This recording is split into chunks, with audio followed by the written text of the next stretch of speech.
What's up, everybody? Welcome to the Canes Insight Daily Podcast, powered by Anajar and Levine Accident Attorneys. Big day today. Big news coming later in the day, where Miami is going to be ranked in the college football playoff. So we're all watching that, getting ready for Georgia Tech. A lot to talk about. We're taking your questions, team, recruiting, whatever. Get in the chat. Let's talk about what is happening with the Miami Hurricanes. First, I want to talk about some folks that are always highly ranked. That is Anajar and Levine Accident Attorneys. If you or someone you care about has been injured, you could be entitled to significant compensation. Dial 1-800-747-FREE, 1-800-747-3733. Take back control of your life with Anajar and Levine. Pete, hop in.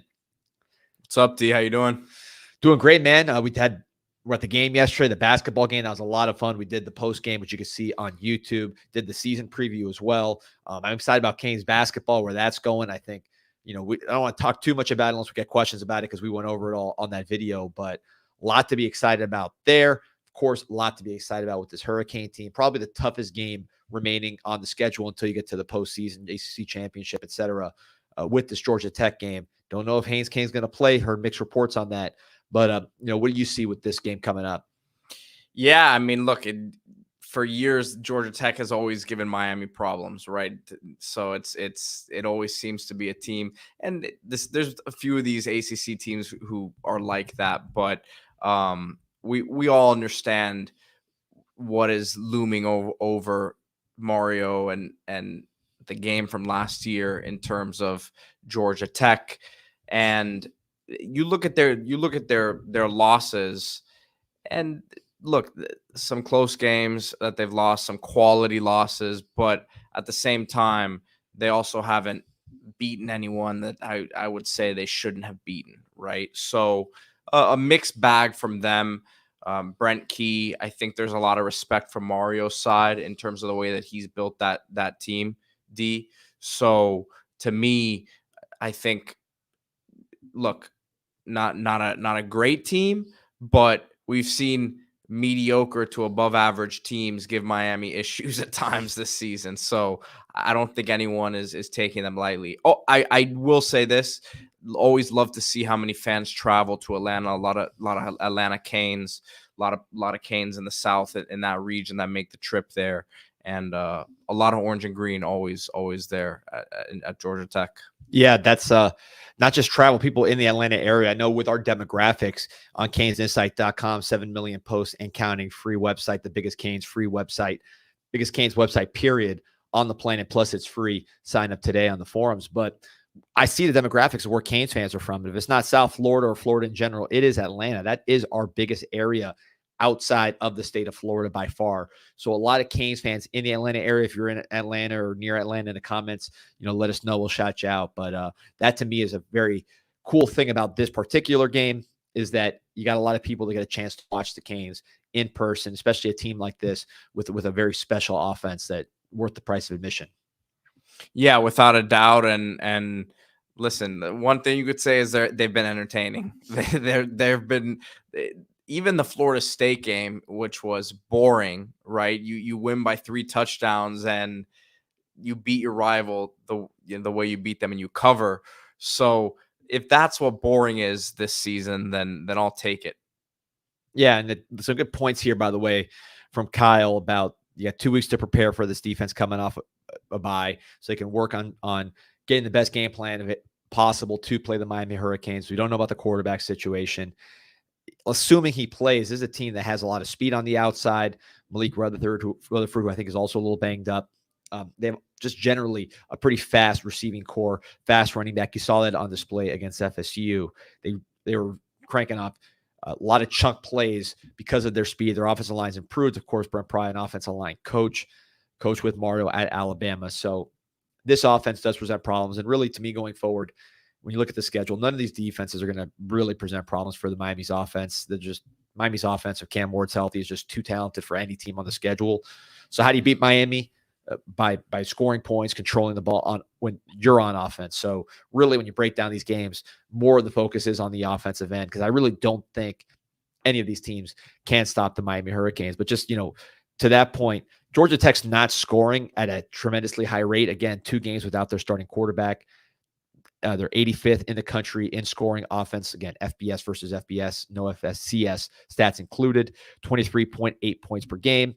So from a scoring standpoint, not too high. In terms of yards per play, which to me is the most important stat on offense, measures efficiency. Miami's number one in yards per play, just like they're number one in scoring offense.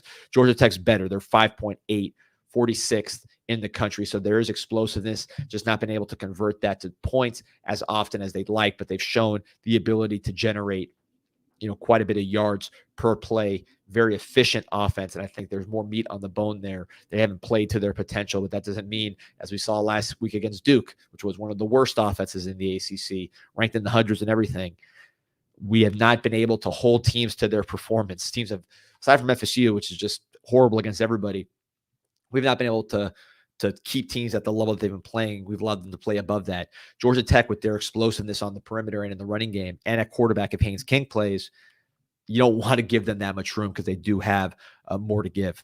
And it's interesting, D. I'm looking at the box score from last year, and look, Haynes King does have some ability, can run it a little bit. But you look at his numbers from the game last year, and we all remember the last drive. Of course, we have PTSD from that. But he was 12 of 25 with 151 yards in the game, and 74 of them were on that last drive. So he didn't even have 100 yards in that game before that last drive. So it's not like he was slicing and dicing Miami. It was a very weird game. Tyler Van Dyke, 3 interceptions in that one. So it was obviously the ending of the game. We all know what happened, but Haynes King did not have a great game against Miami last year. Yeah, by the way, shout out to Liberty City Boy. Hit that like button, like and subscribe to this show. We're bringing content every single day, plus special shows on top of the daily show, basketball, football. We're going to get baseball coming when that comes around the corner. So obviously recruiting, we're going to cover that heavily. Have a big update coming for you towards the end of the week. So stay tuned to Canes Insight. Like and subscribe. Appreciate everybody's support. But one stat that jumps out to me with Georgia Tech is their ability to protect the passer. They are number 2 in the nation in sack percentage allowed. So they only allow sacks on 1.53% of their dropbacks. Very good number. Second in the nation to LSU, which has 2 NFL tackles. So, and a quarterback in Garrett Nussmeier that gets really fast. So that's a very, very, very good number in terms of pass protection. Miami has gotten pressure. They've not converted that to sacks. They will need to get to this quarterback, and that's going to be a challenge when you look at the stats. Big game for Ruben Bain, big game for Tyler Barron, big game for maybe Kiko Mauanoa coming through that A gap. I think that's going to be one of the stories of the game is, can Miami get to this quarterback? They've struggled recently converting sacks, and this team is the biggest challenge from a pass protection standpoint that we've faced to this point.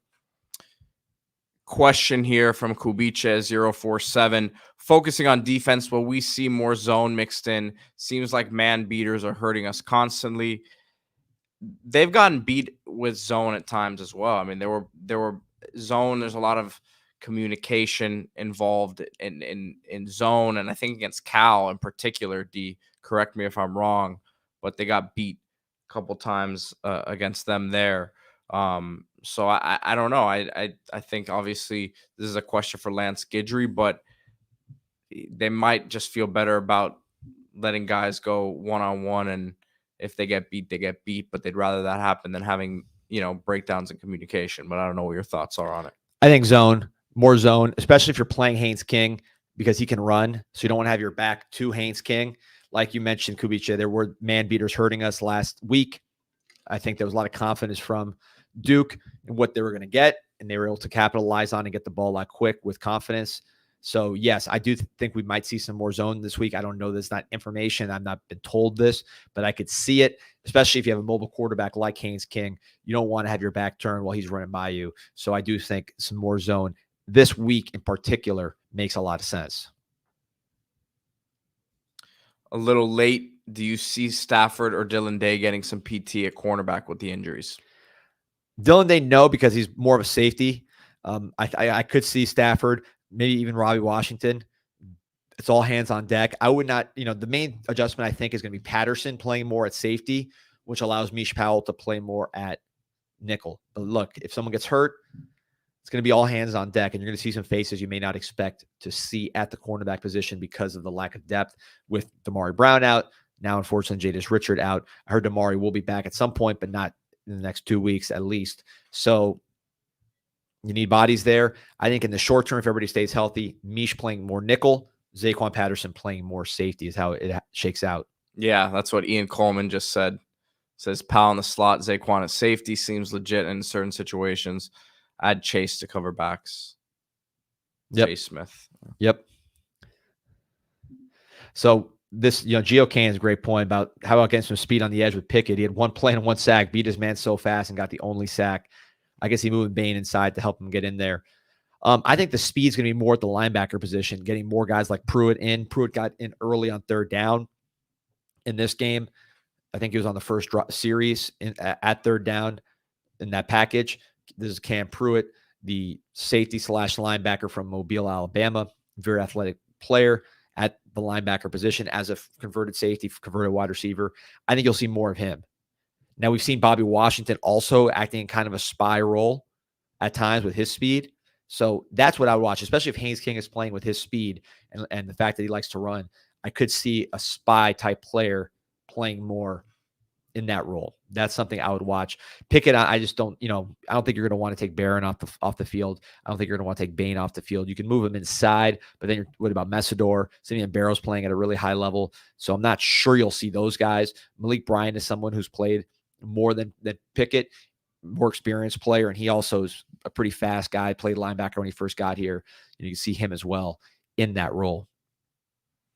Kyle says in zone, we rushed 2 and dropped 9 against Louisville and still gave up a touchdown to Brooks. Look, I think they've been beaten in both man and zone this year. It's just sometimes lack of personnel. No matter what you do, it's tough. But we'll see, man. They've made stops in critical situations. If they can put it together here, the last 4 games of the regular season, and then have a strong postseason, then I think all gets forgotten, but need to turn it on quick. Yeah, no, it's you get some good tests with Georgia Tech, assuming King plays. Even if he doesn't, you still got to execute and get it done.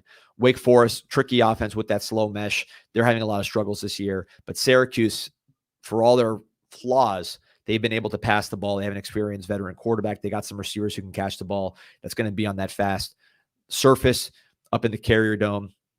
Is this still called the Carrier Dome? What do they call it up there in Syracuse? That's a good question. Anyways, fast surface. We'll see how that goes, but I think there's time for the secondary to get right. It's the JMA Wireless Dome. The JMA Wireless Dome. So that's going to be originally the Carrier Dome, but same venue. That JMA Wire. It doesn't hit the same. I'm sorry. No, it doesn't. But that'll be a track meet. So the secondary is going to have chances to grow. Obviously, with the injury, some guys are going to have to grow up fast. You want to be peaking.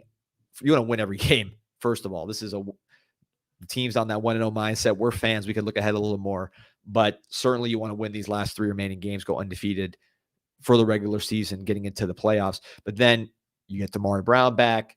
Maybe you get some of these younger players up to speed. You really want to peak as you get into the playoffs, as you get into the ACC championship game, and the level of talent you're competing against goes up. But look, Duke had a 2-score lead late in the game. Virginia Tech, Cal, Louisville, we know how those games went. So you take nothing for granted with the schedule. Georgia Tech, probably the best overall team left on the schedule. 692 Kane says GT is not good. Numbers don't lie. We'll get into the numbers, I'm sure, D, at some point this week, how we normally do with the matchups. But I mean, look, like I said, they haven't necessarily beaten anyone that I would be surprised that they would, beat, and they haven't lost to anyone that I wouldn't say they should have lost to. So mixed bag, but again, we have a future. We have a history with them, and we don't want that to be repeated here in the future. Yeah, and look, Duke by the numbers last week was a terrible offense in the hundreds in pretty much every important category, and we saw what happened there. So yes, the numbers matter, but we have not shown the ability to have teams to play towards their numbers. So we'll have to see how that goes. Obviously, like that trend to turn around this week against Georgia Tech, and really, I mean, I'd love it to be against against their best with Haynes King. I don't want just to take advantage of an injured quarterback, but you take the win any way you can get it. We'll see how that goes. Want to talk about our friends at Islas Canarias. Pete, pull up the private chat. I already have it ready. Great event coming up for Islas Canarias at the Dadeland Mall, right in the heart of Miami-Dade County, and that is Croquetas with Santa, Monday, November 25th, 11 a.m. to 1 p.m., located in the new play area by JCPenney. You've seen it. That's where your kids play while you're trying to get some shopping done. Croquetas with Santa event celebrating the new play area.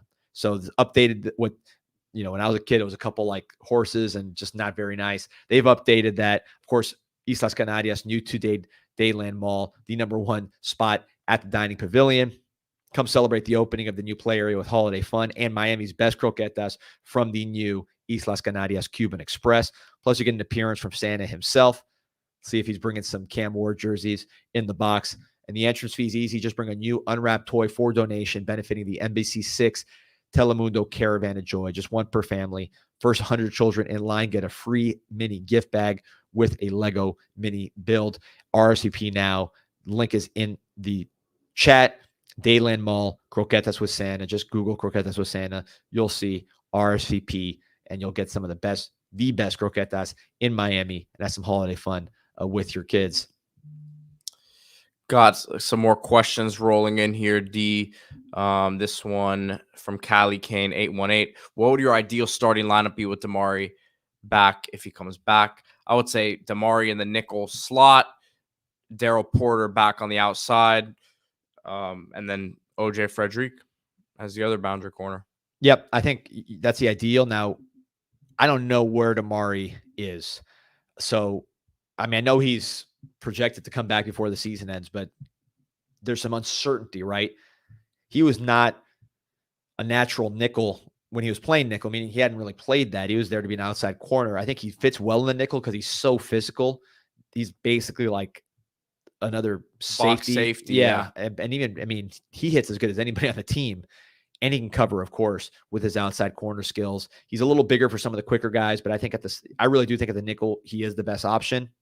Especially with as much side-to-side stuff there is in the game today. The question is, coming from injury, do you play him in a position that you were trying to get him up to speed at before the injury? Who knows? I don't know if they want to just go with someone who's been playing at that spot. So we'll see. But either way, he's going to help you with the depth, with the talent at the position, whether he's outside or the nickel. Mish Powell played the nickel all spring, did pretty good. I think you'd rather have him at safety. ZaQuan Patterson's coming on, so that gives you a little more flexibility there. But you just want to get talent in that room, and the return of Damari Brown will help, but it's not going to help you against Georgia Tech. He's out for that week. Brett Pond, former equipment manager, GOAT, asks, any shot with Dia Bell, of course, American Heritage quarterback, and he's committed to Texas, right? Yeah, and he's having a good year. Yeah. But listen, talking to people at Miami, they are ecstatic about what Darian Coleman is doing up in Orlando. That's Miami's commitment for the 26th class. Not the biggest guy in the world. He's going to look like Bryce Young when you look at him. But Bryce Young won a Heisman with the right team around them. At the college level, you can get away with it.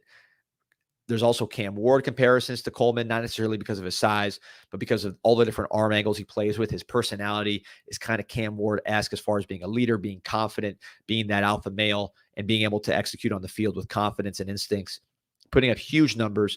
Just go watch Darian Coleman highlights from this year. We'll do a whole breakdown once his full season clips are done on this show. But he's doing everything Miami wanted to see from him. So I think Miami is very, very happy with Darian Coleman as the quarterback in the 26th class. But look, Diabell's doing a great job. I'm always a believer in South Florida quarterbacks, period. I think they're an underrated group. The best quarterbacks overall are from Texas. We've seen that. We see that with Cam Ward. We've seen that looking across the country. But there's quarterbacks from South Florida that perform every single year. Look no further than CJ Bailey up in NC State. I was watching film of him in his last game against Stanford. He looked really, really good.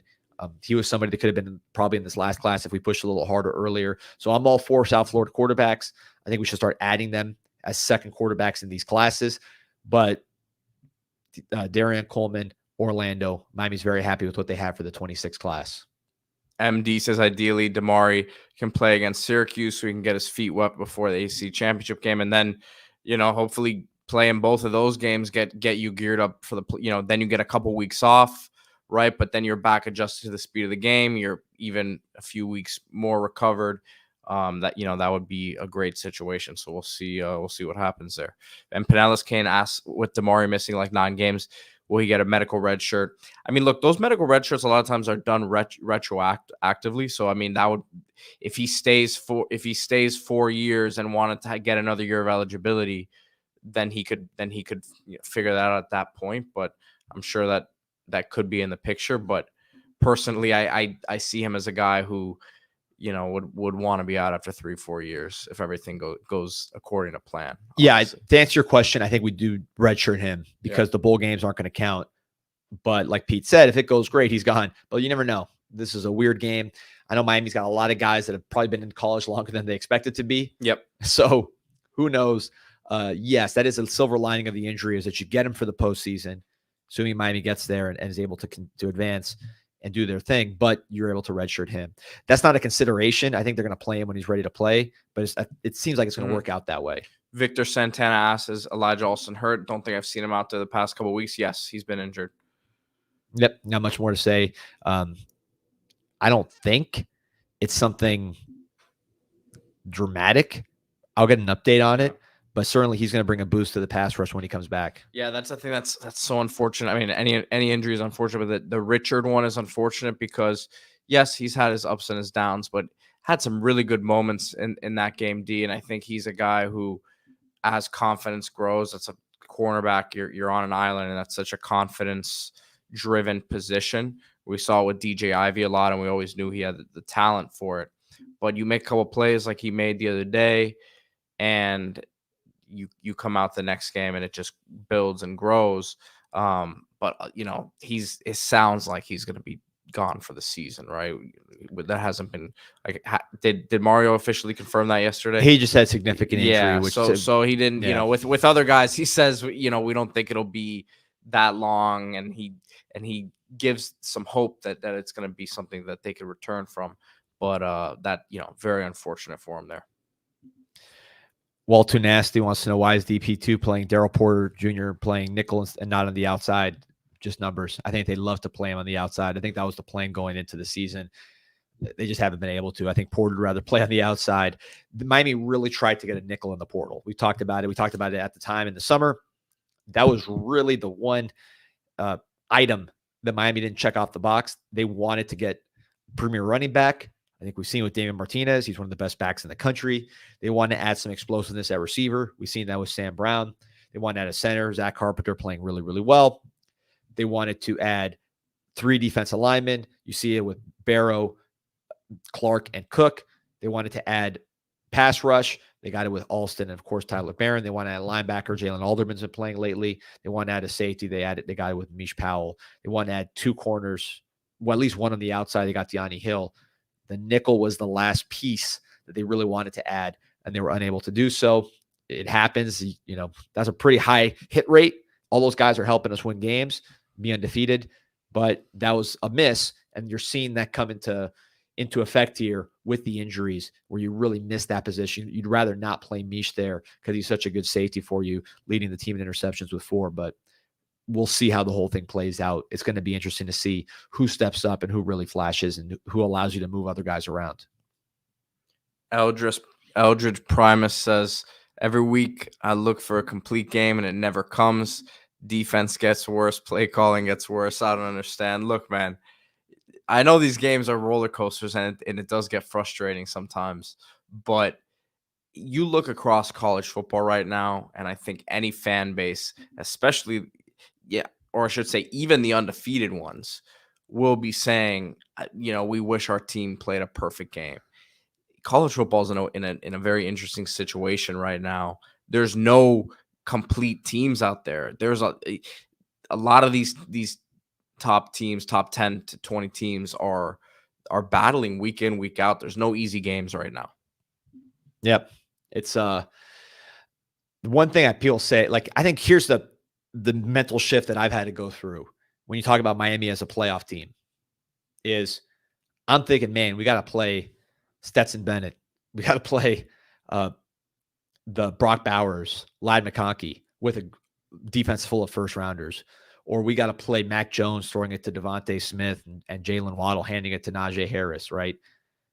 Or Joe Burrow throwing it to Jamar Chase and to Justin Jefferson. That's what I'm saying in my head, trying to think of who we're at to beat. You're logo watching, man. Or I'm just thinking this is what awaits in January if you are lucky enough to get through the gauntlet that they're going to have to get through. But then you sit down and look at it, and it doesn't look like that. They're not there. I mean, look, Georgia, I would say it'd be a favorite over Miami if they played. I would have worries about Georgia's front, certainly against anybody. Their corners Miami did have times last week where they struggled to separate. Georgia's corners way more athletic than what we've seen in the ACC. So yeah, Georgia probably a favorite over Miami, but Georgia's got their own problems. I mean, they were struggling with Florida last week with Florida's third string quarterback. Carson Beck's got all kinds of problems going on. Their skill position, when you look at Georgia, tell me in the comments if I'm wrong. I don't think Georgia's skill position is anywhere near Miami right now. Forget better. I don't think it's really comparable. And the quarterback's not comparable right now. Offensive line, they're definitely very good, but I don't think there's a big difference between Georgia and Miami. If you flipped them, I don't think you'd see a significant difference in either direction. So, the complete team with an elite offense and an elite defense, I don't see that anywhere in the country. You talk about Oregon, they're probably the most balanced team, but Oregon's had their moments as well.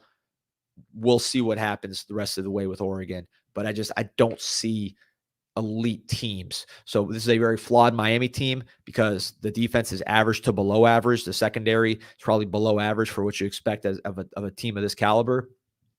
But you have a great pass rusher, two great pass rushers in Bain and Barron, who you haven't even seen them fully click and get going. That could happen in any game.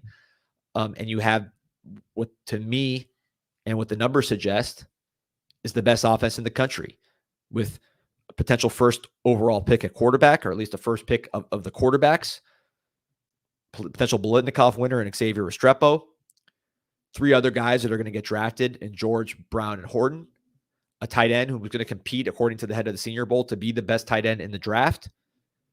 Jalen Rivers will be a pro. Ines Cooper will be a pro. Markel Bell's playing at a phenomenal level. Francis Mauigoa will be a first-round pick. Zach Carpenter, I don't know what his NFL prospects are, but he's playing really good football for the Hurricanes, and he's a veteran. Damian Martinez will be a pick. Fletcher is right there with him. So this offense is the real deal, talent-wise, production-wise, chemistry-wise, balance-wise, you name it. They can run for short yardage. They can run for chunks. They can obviously throw better than anybody. So that's what you're bringing to the table. The defense is flawed, but every other team in the country is flawed in some way. Maybe that leads to an early exit from Miami. Maybe Miami stumbles along the way before they even get to that point. It could happen when you're in shootouts and your defense isn't performing as well as you want it to. But Miami's offense is going to give it a chance to win every game they play. So it's been an exciting season so far. I bet the rest of the season is going to be just as exciting as it's been to this point. We're just here to watch. Couple Tyler Barron comments here. Casey Kane fan says Barron has disappeared lately. I don't completely agree with that.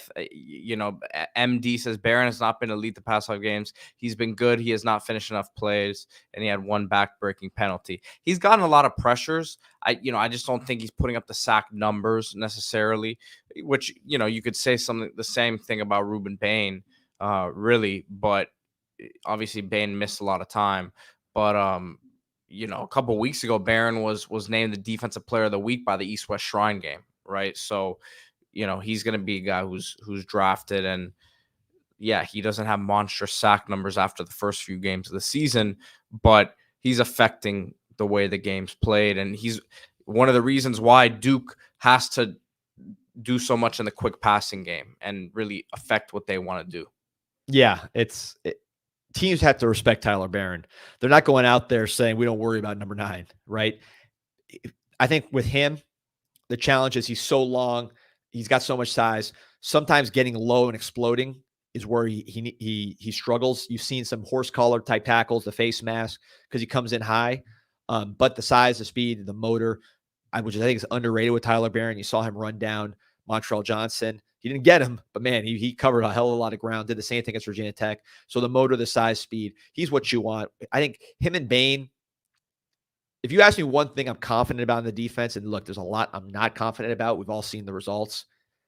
I think there is going to be a game or two, or maybe a series of games, where Bain and Barron really click and the other guys really click and just take over and kill 4 drives because they're getting hurries, they're getting sacks, they're causing chaos. They've been so close. I think that is going to happen as we get here down the home stretch.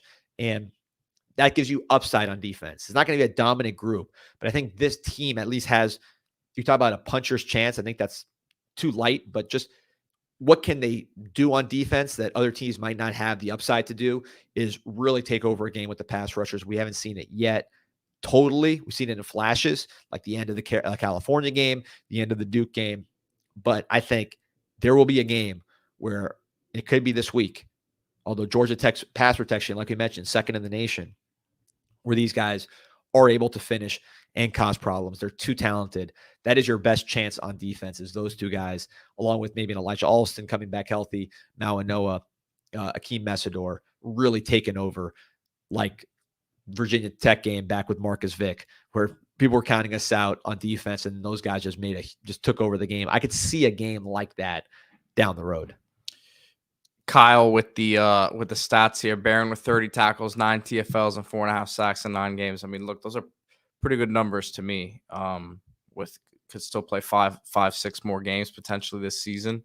So he could still be going for double-digit sacks. And he's an NFL guy. I mean, you get an NFL guy coming out the bus. It's not that hard to evaluate that part.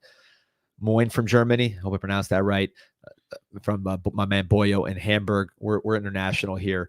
From Botswana to Germany to Canada, of course, Florida. We got Leverkusen and Liverpool today, Boyo. I'm pumped up, man. 3:00. Yeah, man. It's been fun getting to know where everybody's from out here and seeing the different levels of support. Appreciate all you guys who tune in. If you're not a part of it, like and subscribe. It's a community out here. You're not going to get Canes Talk this consistent and this voluminous anywhere else. We just can't help ourselves, man. We're doing post games for the basketball, so we're working extra hard these days. But got MD saying Wes Besaint has been really impressive. Him and Barrow have been the most consistent players on defense. I would agree with that. I would agree with those 2. I think Bain, when he's been there, even if he's not getting sacks, he's causing chaos. Plus, he's good against the run. But yeah, I'd say Barrow, Wesley, been really, really good. And of course, Frederic has been a revelation at corner. I think right now he's really good, and he's going to be really, really good in the future. I would say with Mish Powell, I don't think he's been the problem in the secondary. 4 picks, so he's been very productive. And from that standpoint, he's made some big tackles the last couple of weeks to save long runs. There's a couple mistakes here and there, but I think Mish Powell overall, someone that going down the home stretch, I feel pretty good about. Now it's going to be, can Jaden Harris step up his game and really close strong? Can ZaQuan Patterson come in and not just have the nice tackles, which he's had, but play complete games and be relied upon, because he certainly has the talent and the tackling and the striking ability. Those are guys I'm watching in the secondary. But yeah, I would agree. Wes Besaint, he's taken his game to another level. He's been Miami's best linebacker this year. Almost 700 here watching us live right now. Appreciate everyone for hopping in here. Remember to get your questions in.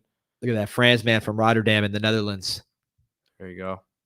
We're worldwide out here with the Canes, man. This is a cool thing about the Canes. It's not like, some of these SEC teams where their reach is very limited. Big, but limited. Miami, I know from running this site, we're all over the place. One of the most diverse international fan bases in the world. And again, like I mentioned, I know there's a lot of Georgia Canes, and those guys are going to be in full force for the Georgia Tech game. Shout out to everybody that's going to make the trip out to Georgia Tech. I think, look, that's a game that Miami fans can take over. Georgia Tech's not a loud home crowd. I could see a big Miami contingent there sort of taking over the game with their energy and giving some juice to the Canes. So if you're getting out there, get loud. I could see Miami's fans taking over that one, especially at noon. Yeah, and it's not a great, Georgia Tech team. They're 5-4, right? So it's not like, if they were coming into this one with a loss or 2 and they still had hopes for the ACC, maybe a little different story. I don't see that being the case.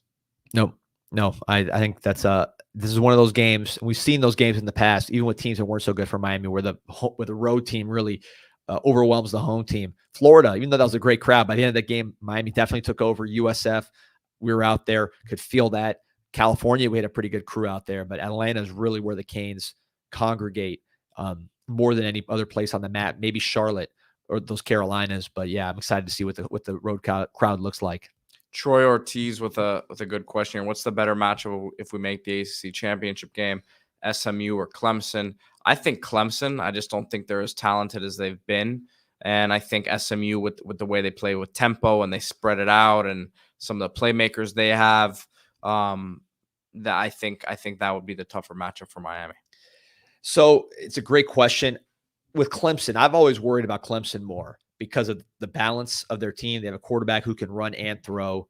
They have a good tight end. They have a powerful running back in what's the running back's name? Maffa from Georgia. He's big and powerful. They have very fast receivers, multiple 4-star, high 4-star, 5-star type talents at receiver with speed. They got highly rated players on the D-line, highly rated players at linebacker, good cornerback. So when you look at them as a whole, they are more balanced. They always concerned me more.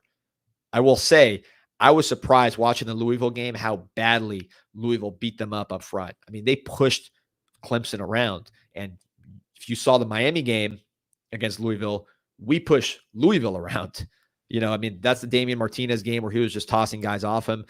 Tremendous push up front. So the trench difference that you saw from Miami and Clemson when they played last year with Emory Williams starting was pretty pronounced. That's why Miami won that game. And I think that gap has actually either stayed the same or gotten worse based on what I saw against Louisville, which is different than what I expected. But Clemson hadn't been tested.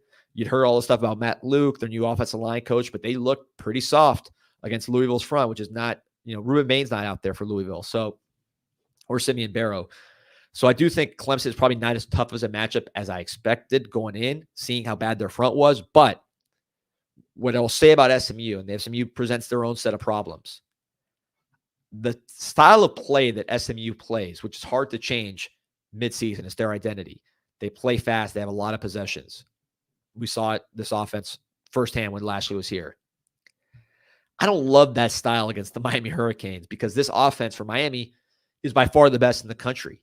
I'd be much more worried about a team that can kind of slow down the game, take the ball out of Cam Ward's hands. You get a lead, and then you just bleed the clock and control the game that way and don't give possessions to Miami's offense. SMU, because they play so fast, yeah, they'll score, but they'll also have 3 and outs that are very fast, and they'll just in general give the ball back to Miami. And when you're giving the ball back to Miami, even though SMU's defense has improved, Miami's offense is a lot better than SMU's defense. So it's kind of like the USF game where that pace gave Miami problems for a half, but then all those extra possessions added up, and eventually Miami put up a 50-plus in that game. So, buys. I like the SMU matchup with full respect for all the problems SMU presents. I think you'll like this comment here. Bernard D. Vargas Vila says Hurricanes need to teach the Heat how to play a third quarter. Yeah, it's been tough for the Heat fans, but look, it's November, so they got time to work it out. Pelle Larsson, go back and look at my post about him back in not even Summer League, before Summer League. When we drafted him, I said, this guy's a Heat guy. He's going to be a Heat favorite. I'm full believer in Pelle Larsson.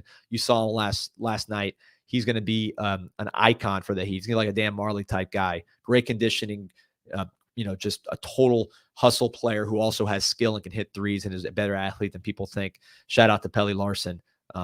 Started something special there. Don't be afraid. The Swedish Heat ball, he says. The Swedish Heat ball. Listen, I'll up your Pelle Larsson with Divine Ugochukwu. Oh man, how about that? Listen, man, we talked about that one on the post game show. Listen to that one. Trenton Breeze did a story on it on the website. Again, 7 million posts and counting. Sign up for free. We got tons of basketball coverage on that website for free. CanesInsight.com. But man, Pete, you get 3 years out of that guy. Because Jalil's going to probably one and done. You get that guy for a few years, and Joe Bay for a few years. Now you're talking about, in this portal era, some cornerstone pieces, I think, that you can really count on, and then you supplement them with the portal. But that's your point. That's your 3-and-D guy, and Joe Bay with maybe a little more. Maybe you can develop into a Jordan Miller type score, and then your point guard, your floor general with Divine. Yeah, and then an Austin Swartz. He's going to play some this year, but I think that he's probably won't play as much as a Bethea and Blackman and Nigel Packin now that Ugochukwu's asserting himself. But Swartz would be another guy who you talk about in the mix for next season. Looks good physically and can really fill it up. But yeah, man, just watching Ugochukwu in person, it is you can see his energy. And I said it to you yesterday. It might be a little crazy early, but his play style reminds me a bit of Rajon Rondo, because you know that he's not a shooter at this stage of his career, but he can still get to the hoop and finish, right? And again, as a pass first guy, looking to get into the lane and find an open shooter or cutter, and he's gonna help Miami win some games this year. No question about it. Excited to see what he can do and just the progress, man, because he's way ahead of schedule. See MD saying, oh, sorry, hey, we're clicking the same one. Deepest basketball team I've seen in the L era. I'd caution that the one that won the ACC championship and the ACC tournament with Shane Larkin, that was a pretty deep team, right? That was like a 10 deep squad. No, not even. No, I mean it was like a 7 to 8 deep. Well, let's see. They had Larkin, Duran Scott, Trey McKinney-Jones, Kenny Kaji, Reggie Johnson, Julian Gamble, Ryan Brown came off the bench, and then Eric Swope was really your like 8th man. I might be missing someone in the mixer. Well, we only went 8 deep. Yeah, so I'm telling you that I don't completely disagree with what MD's saying here. I'm sure it'll get shaved down a little bit, but even some of these teams, those guys who are your 7th and 8th guys, you don't really trust them on the offensive end. I think that's the biggest thing. Like, there's a lot of different guys who can score the basketball on this team, right? So like even like an AJ Staten-McRae, you look at as someone who's more of a defender. Still averaged 11 points a game last year for Samford, 40+% from the 3-point line, good in transition. So a lot of different options, man. Tonya played a lot in that team too. He didn't play big minutes, but I feel like he played every game. Yeah. I mean, he was potentially in the mix, but I would say that was really a solid 8-man rotation. There were certain guys who wouldn't play every game, but I would say 8. Yeah, 8, man. No, Melissa says don't crown the team yet. They listen. I'm not. By the way, look at that hoodie. That's a hell of a hoodie right there from Melissa. It's Shout out. I think Melissa has a show. I'm plug yourself, Melissa. I want to plug those hoodies. I need to wear that hoodie. I'm not a big hoodie guy. I'm kind of. I mean, we're Miami. But listen, we watched this team early last year, D, and they did win an early season tournament. But like, again, it just looked a little bit different last night. Buckets, there we go. Five Reasons Sports. So does a great job covering the Canes men's and women's teams over there. So, but yeah, that's part of getting old. The memory kind of goes. Yeah, you're right. There wasn't a 10 deep team, but then you go here and you say, okay. The people we know are going to play a lot. Obviously, injuries are going to happen, but Pack's going to play a lot. Blackman's going to play a lot. Bethea's going to play a lot. Staten-McRae is going to play a lot. Obviously, Lynn Kidd's going to play a lot. Matthew Cleveland is going to play quite a bit. Brandon Johnson is going to play. So that's already 7. And then you get into Bethea. I don't know if you mentioned. Yeah, I mentioned Bethea. The 4 guards, and then Cleveland, Johnson, Kidd.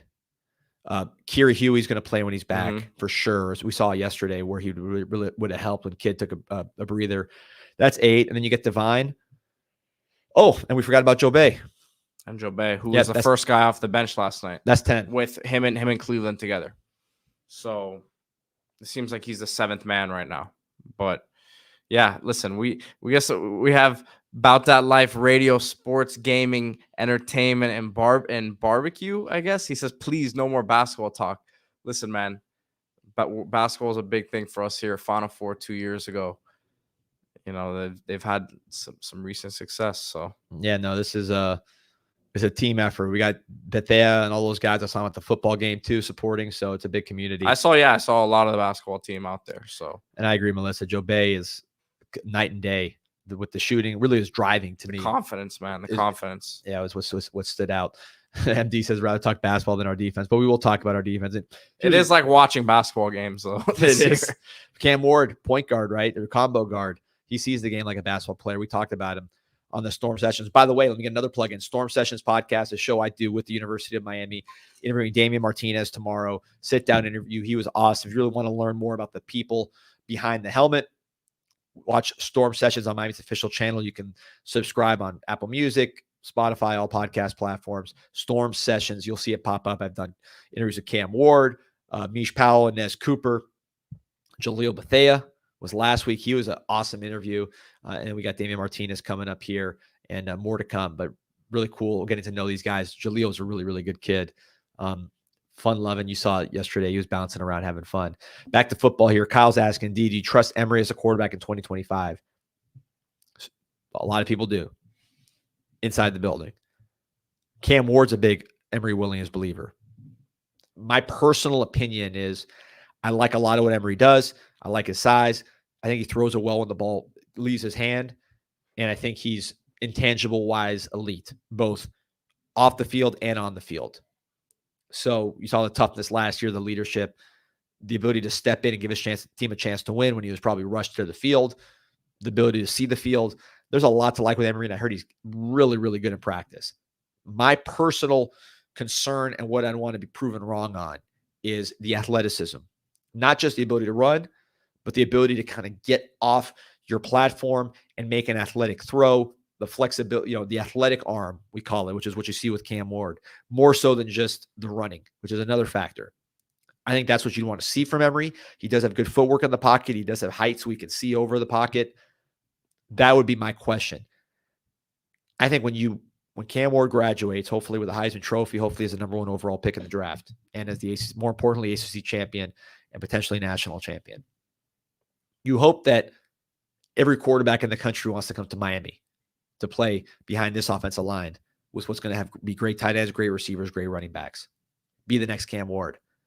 So when all the options are there, we'll evaluate. I do think Emory gives you an option. This is not like when Ken Dorsey had, Ethnic Sands and Derek Crudup behind him, and you didn't see either of those guys being the future of the quarterback position. You end up bringing in Brock Berlin to replace Dorsey. I don't see it like that. I think Emory can step in and play and win you games. The question is, when you have all the choices available, what's it going to be? And it's impossible to know right now. My personal opinion, I like athletes, not just running, but the ability to make plays when things are not absolutely perfect and the quarterback is live and able to get hit. Coach AJ says, hit the portal every year. Other QBs will see what Cam did. Look, I think ideally, if you don't have your guy from the high school ranks, then you get a guy from the portal who has multiple years, right, D? I mean, I think that's the dream scenario. Yeah, I mean, you get to see them at the college level and then assess what they do there and then get them for more than a year. Yeah, you think about Oklahoma. So Oklahoma had Baker Mayfield, which was a transfer, not your conventional transfer, kind of a walk-on / transfer, but he started his career at Texas Tech. He was a walk-on at Texas Tech, then transferred to Oklahoma. You replace him with Kyler Murray, Texas A&M transfer. Kyler Murray, by the way, if you're talking about a type of player that I think could be available, what I'd watch for is the guy that's a 5-star all-everything player out of high school, goes somewhere, situation isn't perfect, then transfers to your good situation and lives up to all his talent. Classic example, Kyler Murray from Texas A&M to Oklahoma. He was not a star at Texas A&M, comes to Oklahoma, lives up to his high school billing. Jaden Daniels, Arizona State, does some good things, doesn't reach all his potential. The system around him is terrible. Situation around him is terrible. Goes to LSU. Malik Neighbors, Brian Thomas, second pick of the draft, rookie of the year. Bo Nix, Auburn, they wanted to run him out of there. Got experience, but they wanted to run him out of there.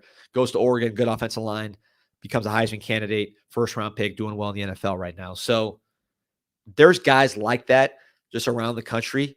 We can get into specifics, but guys that are 5-star type talents where the system hasn't been perfect, whether offensive line, receiver, coaching turmoil, you name it. Put some of those guys behind a Markel Bell, a Francis Mauanoa, a Nez Cooper, guys like that, and maybe their 5-star talent shows a little more, and then they become that player that you expected. So Kyler Murray's an example of that. Another flip side is the Jalen Hurts scenario, where a quarterback just happens to become available through happenstance that's already a really, really good college player. Miami tried to get Jalen Hurts out of Alabama, ended up going to Oklahoma because they had the proven system that we just went through. The next Jalen Hurts comes available. I think Miami's going to be a lot more palatable option given what they've shown with Cam Ward. So just using the Lincoln Riley, Oklahoma model, you could see that. And then, of course, Lincoln Riley eventually signed Caleb Williams, who was the #1 all-everything player, took him with him to USC, but signed him to Oklahoma out of high school. The more you have proof of concept, the easier it's going to be to recruit high caliber high school guys. But you don't know if those high school guys are going to turn out. There's a high bust rate for high school quarterbacks even to this day. And a lot of guys that do succeed that are highly rated go through the path that we just talked about, which is through the portal after they go to their first spot. So long answer, but I think this is the intriguing question of the offseason. And the most important thing is, and I can confirm this as a report, people are noticing what's happening with Cam Ward. Agents are noticing what's happening with Cam Ward. Family members are noticing what's happening with Cam Ward. Players are noticing what's happening with Cam Ward. It is a lot easier to get someone now than it was 6 months ago. Coming up on just over 50 minutes here on the live. Get your questions in here as we'll take a few more before we wrap things up. But Pete, let's talk about a Miami Hurricane team store because Yep. that they got a shoe that I want you guys all to take a look at here. The new Adidas model, just Centennial shoe. the Centennial shoe, man. I've seen this is a really, really good looking shoe. Obviously supporting the Canes, but look at this thing. Well, let me take this thing off of here. There you go. Look at that. Nice and clean. You could wear that to basketball games. You could wear it to football games. You could wear it just going out. I mean, it's a really, really, really good looking shoe. Use promo code INSIDE20. You get 20% off your first item.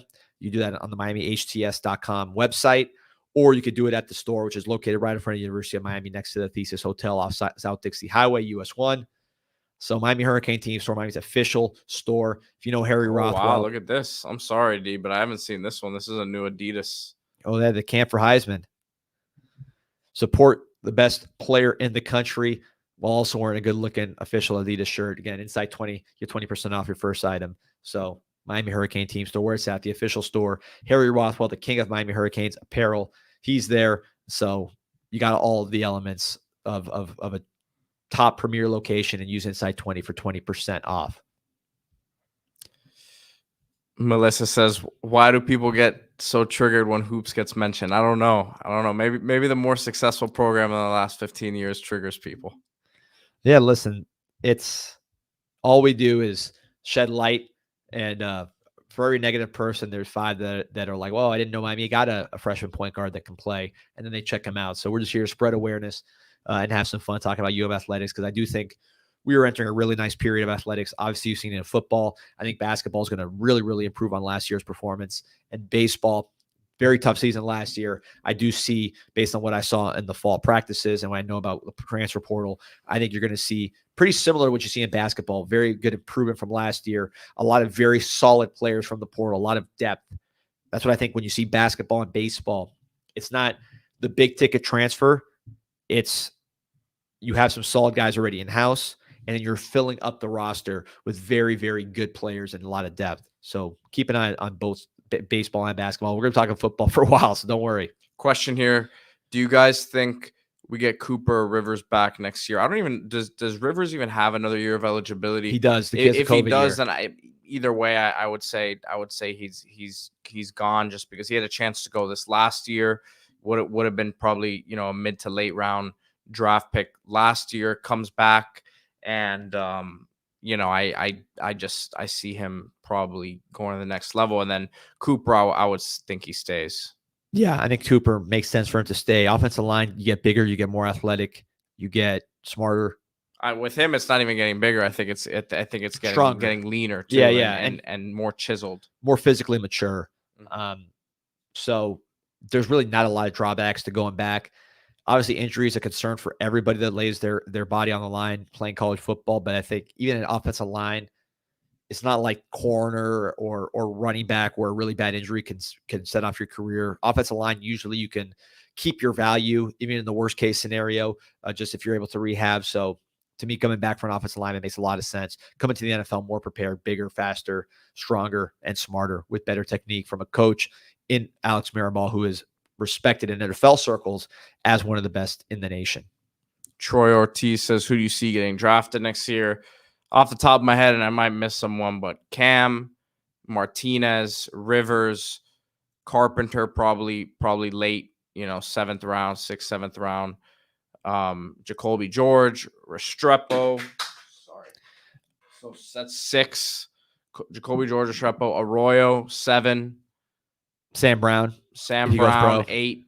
Barron, Bain, not Bain. No, Barron, Barrow. Yep. Is what I meant to say. Barron and Barrow. And then that, I think that's well, you have Kiko Malinois, who's Kiko, he's definitely been on the draft radar. He's had a mixed season, but I think it's like 12 guys potentially. Mish Powell, I think, has a chance. I've talked to somebody who is involved in NFL personnel and said Mish Powell has a chance there later in the draft. And Borregales has a chance and too. Borregales a kicker. So I would say 10 to 11 is a safe number, but it could be like 14 players drafted. Now, I don't know how many of these are going to be like top 100 picks. Maybe a couple of them, but it speaks to the the depth of the team across the board. Yeah. And when you go back and look at last year, so just for comparison, so yeah, we were in the 10 to 12 range, right, Pete? Yeah. So I'm going to pull up NFL draft picks by school last year. This is for the 2024 NFL draft, just to give you some apples to apples comparison. Michigan, the national champion, had the most players selected, 13. Texas had 11. They were in the playoff. Alabama had 10. They were in the playoff. Florida State had 10. They were just on the cusp of the playoff. Washington had 10. They were in the championship game. So those are your double-digit teams. So Miami's right there with them. I think that all puts it in perspective. This number right here is a very predictive number. And when you start having first-rounders like Cam Ward, day 2 type picks, which I think Arroyo, maybe even Restrepo, guys like that are going to knock on the door for. You really start looking like it's supposed to look in terms of success on the field, which, of course, 9-0. So far, so good. Melissa asks, who's our center next year? Is he on the team? Or are we talking basketball? We've been talking basketball with you, Melissa. I don't know. Well, I think, I think this is a football question, but I think that would be Ryan Rodriguez. Yep. Most likely, I think there's a lot of high hopes about SJ Alafatuli, who we talked about on the show a couple of days ago. But I think Ryan Rodriguez, it would be a good bet for him to be the starter. He came along really well. Obviously, got hurt against Florida, but if he can come back at some point this year, I think he'd be a boost to the O-line. Yeah, I think he's earned his stripes. He's got eligibility left, and he's obviously started the Florida game, so where the Canes feel about him. SJ Alafatuli, he really has a lot of talent. I think he's going to be in the mix there as well. So those two, and Francavilla, he'll have his say. He's definitely not a lemon. This guy came in big, athletic, playing the right way. Harvard decommit. That's where we flipped him from. So he has a high IQ.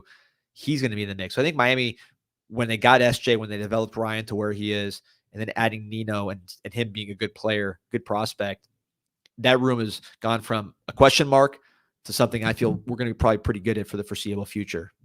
Plus, there's some good guys in not for next year, but man, that 2026 class on the offensive line from center on out is probably one of the best offensive line classes in recent history. Miami expects to make major moves with that 26 offensive line class. All right, I guess just wrapping things up here. Again, if you missed our basketball post-game show, we have that up. We have our season preview up as well. I believe you said you're going to be having a big recruiting update later this week as well. We've had some recruiting questions in here, so stay tuned for that later this week. KansasInsight.com, completely free. And then, of course, the playoffs, the initial playoff rankings tonight.